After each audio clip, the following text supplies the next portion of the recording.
O herói mais forte dos Estados Unidos finalmente apareceu e é, na verdade, uma mulher. Não só isso, é também um clone, uma versão feminina do próprio All Might. O Correio ele não para de surpreender apresentando personagens femininas com um design incrível e uma presença avassaladora. Primeiro foi a Lady Nagant, a assassina contratada pelo All for One para caçar o Midoriya com seu braço, uma arma gigantesca, também tendo uma presença, dando uma dificuldade incrível para o Midoriya. E agora essa personagem com uma introdução maravilhosa, galera. Antes da gente falar desse capítulo, lembrando que falta isso aqui pra gente bater a meta de 500 mil inscritos e você tem a oportunidade de aparecer aqui nesse canal em vídeo, galera. Tô reunindo um compilado de videozinhos de até 15 segundos, parabenizando e passando uma mensagenzinha rápida aqui, e você tem a oportunidade de fazer esse videozinho também e mandar para o e-mail que vai estar na descrição. Lembrando, um videozinho de até 15 segundos que você pode mandar até o dia 8, sexta-feira da semana que vem. Depois disso, meu amigo,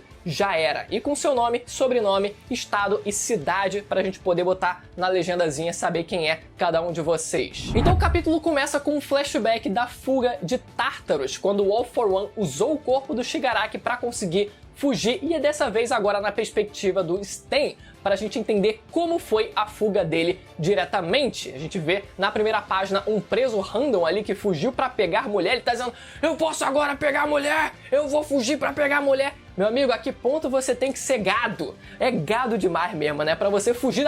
O cara, ele foge da prisão pra pegar mulher. Gado demais. Só que o Stain aparece e mata ele logo em seguida, né? Teve uma função essa cena, é mostrar um cara completamente horrendo ali que vou sair pra fazer coisas, né, violar mulheres e tal, pra evidenciar o lado bom do Stain naturalmente, né? Ele coloca o outro personagem no extremo oposto pra assim o Stain matando esse personagem parecer ali um pouco melhor, parecer um pouco mais bom.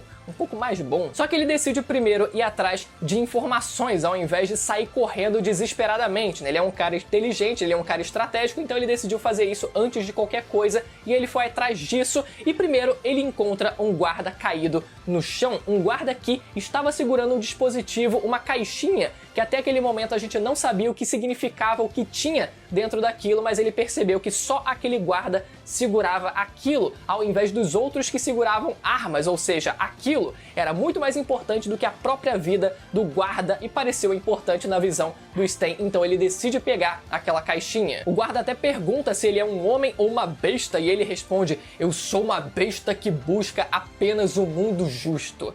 Bom, foi uma frase de impacto, uma frase até impactante, mas se não fosse aquele queixo rubro, aquele queixo de faraó que foi evidenciado nesse quadro, galera, o Correio ele se empolgou, ele fez aquele traçado assim, blau, aquele ângulo de queixo assim que eu fiquei, cacete, eu não consegui prestar atenção na frase. Realmente o queixo de faraó dele roubou toda a cena. Já na saída, o Stain ele vê o All for One com o Shigaraki, alguns randoms rastejando em volta ali de joelho, de quatro, como se ele realmente fosse um deus, ele estivesse salvando, né, fosse o grande salvador de todas aquelas pessoas que estavam ali sendo oprimidas na prisão. Que coisa horrorosa, né? Então aquela pose bastante imponente do All for One que ele sempre faz, ele sempre tem uma presença muito grande, mas que o Stain ele decide não se envolver. Óbvio que ele não tinha nada pra fazer ali, ele não precisava e ele, meu amigo, não podia fazer nada, então ele decidiu seguir a dele. Só viu o cara lá e decidiu, ir pro lado contrário, obviamente. Logo depois, ele decide pular no mar, mas olha o tamanho das ondas. Olha o tamanho do mar, olha o tamanho das ondas na qual ele pula. Cara, só no shonenzão mesmo, né? Porque ele é aparentemente um humano comum ali, com uma habilidadezinha ali de espadachim, ok e tal, mas caraca, meu amigo, o cara pular naquele mar ali, pular e nadar.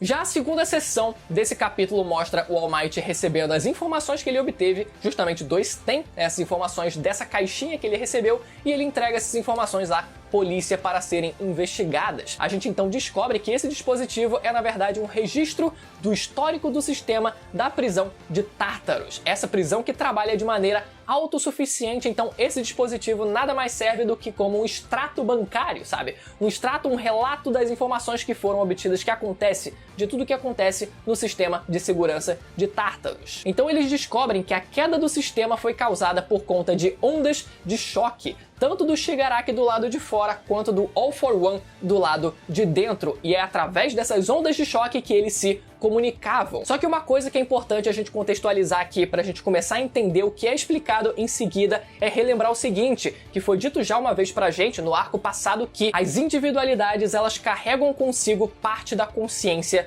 do usuário. Ou seja, pelo fato do All for One ter dado uma cópia dos seus poderes para o Shigaraki, eles estão conectados através disso. Só que o All Might nesse capítulo ele diz que a conexão do poder do All for One deve ser maior do que a conexão do One for All, já que ele em si, ele mesmo não consegue ter uma conexão assim tão forte, principalmente com os seus antepassados. Antepassados não, que isso é fisicamente, né?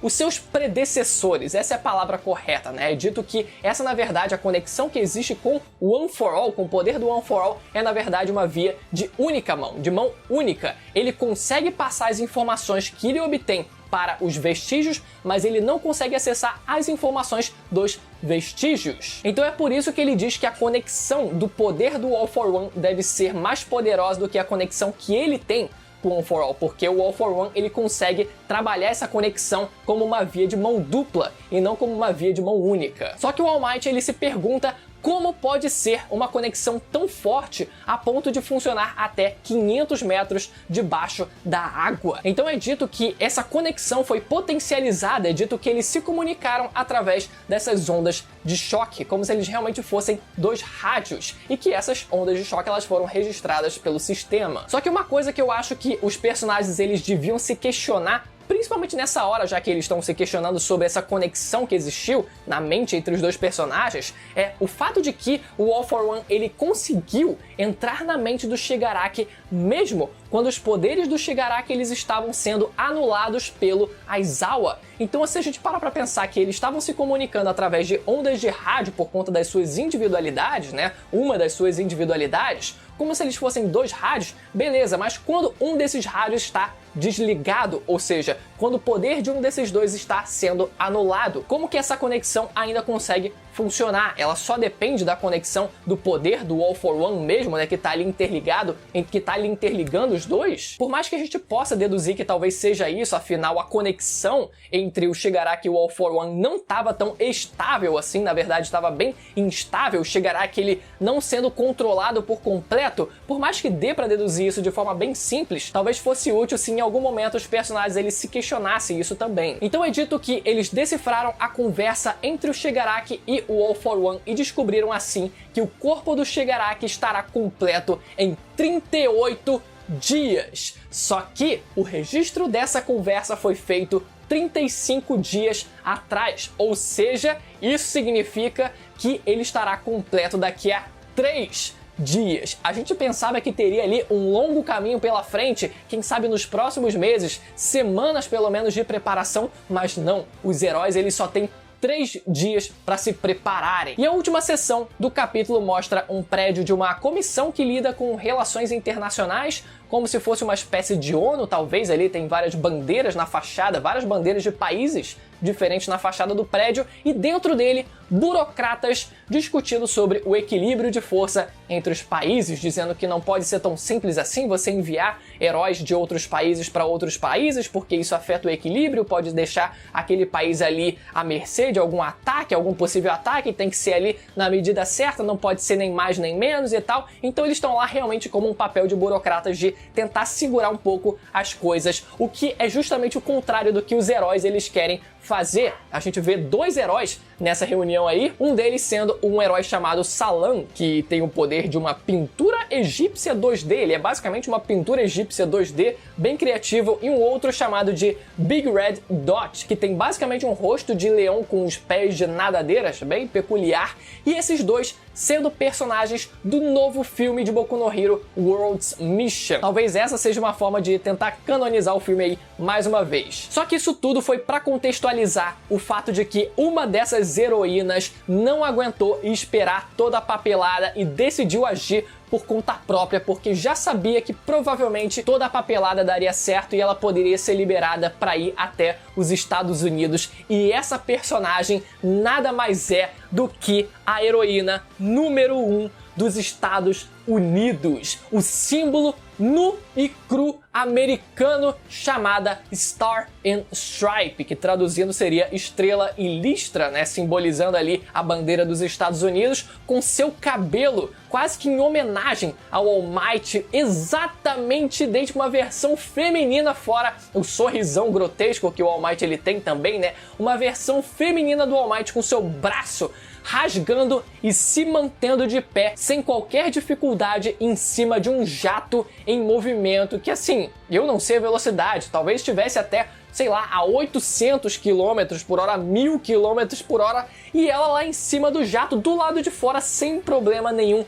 Que introdução maravilhosa e digna pro herói número 1 dos Estados Unidos. Era isso que a gente esperava e ela não vai ser a única. Não sabemos ainda se terão outros heróis dos Estados Unidos, mas com certeza vão ter ainda mais outros heróis de outros países participando disso, galera. Muito legal, e isso, obviamente, começa a ser um gancho pra gente possivelmente ter a apresentação, a introdução do pai do Midoriya na história. Isso com certeza, galera. Agora tem todos os argumentos, todas as brechas para acontecerem. A gente só ainda não viu o visual desse cara ainda, mas ele com certeza vai voltar a aparecer. Galera, espero que vocês tenham gostado do vídeo. 500k batendo na porta aí, então não deixe de estar inscrito e se inscrever no canal para não perder a notificação dos próximos vídeos que saem semanalmente. Vou ficando por aqui, até a próxima. Tchau!